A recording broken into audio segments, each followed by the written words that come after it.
stone soup.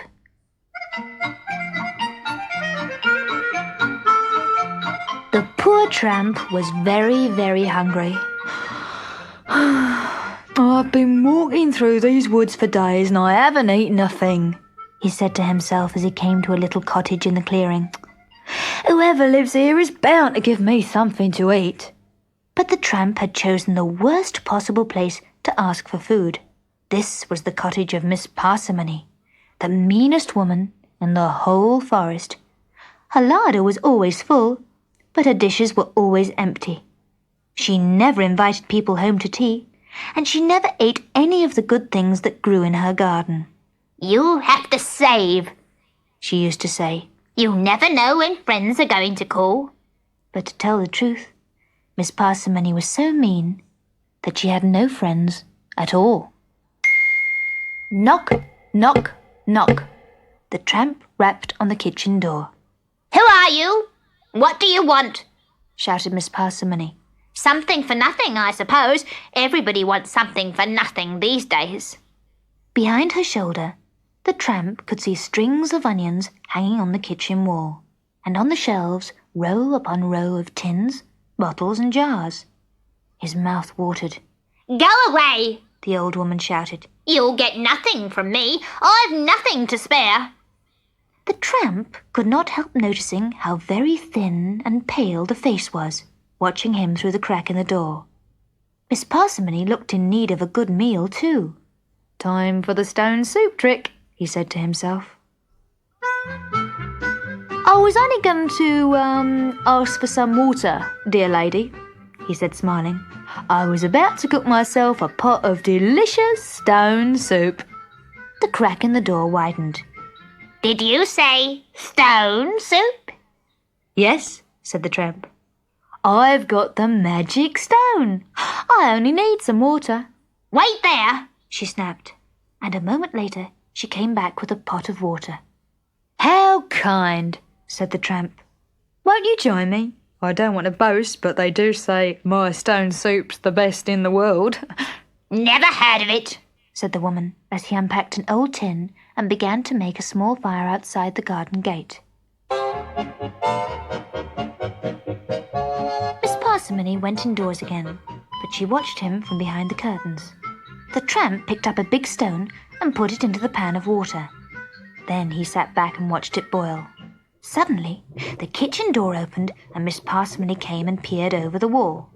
"Are you going to eat that?" she said, making a face. "You're quite right," said the tramp. "Stone soup is always better with an onion, but I'll just have to make do." A moment later, a hand came over the wall holding a small onion. "Here," said Miss Parsimony sourly. "Thank you, madam," he said, adding the onion, then tasting the soup. It's delicious." Miss Parsimony watched with wider and wider eyes. "I can see what you're thinking. Real stone soup is always better with onions and a tin of beans. But I'll just have to make do with the onions and the water."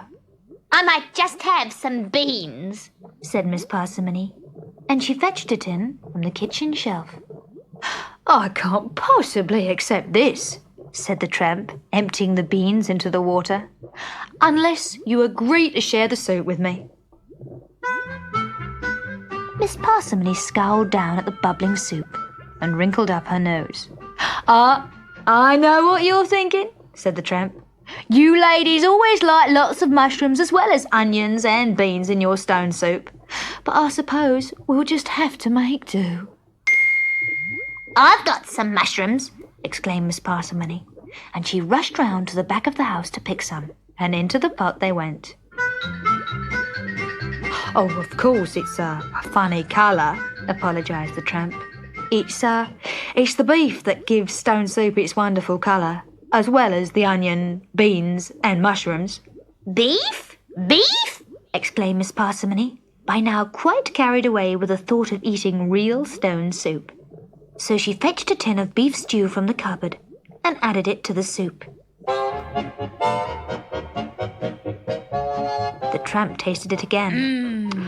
A turnip or a potato would make this fit for a king to eat. Both, Cried Miss Parsimony, and she dug furiously in the vegetable patch for a sweet white potato and a purply turnip. Does it need any salt? The thick soup heaved and plopped in the pan. Onions and beans and mushrooms and beef and turnip and potato and salt, not to mention the tramp's stone. The smell was mouth-watering. Together they carried the pan into the cottage, and Miss Parsimony laid the table for two. He suggested cheese to go with the soup. She suggested wine. He thought a crusty roll would be nice. She fetched out an apple pie for pudding. Oh, that was the best meal I've eaten in my life, said Miss Parsimony afterwards. That stone of yours is really wonderful. It's yours, dear lady. Take it, said the tramp. What? Are you really giving the magic stone to me? She said, her eyes brimming with tears. Nobody has ever given me such a wonderful present. Oh, just think, I can invite people round to tea and cook them stone soup like this every single day. And it won't cost me a penny. Of course, said the tramp, pulling on his coat. But do remember to add a little salt for flavouring. No, I won't forget. And onion, and bean, and mushrooms, and some beef. No, I mustn't forget them. And a potato, and a turnip, of course. I'll follow your recipe exactly.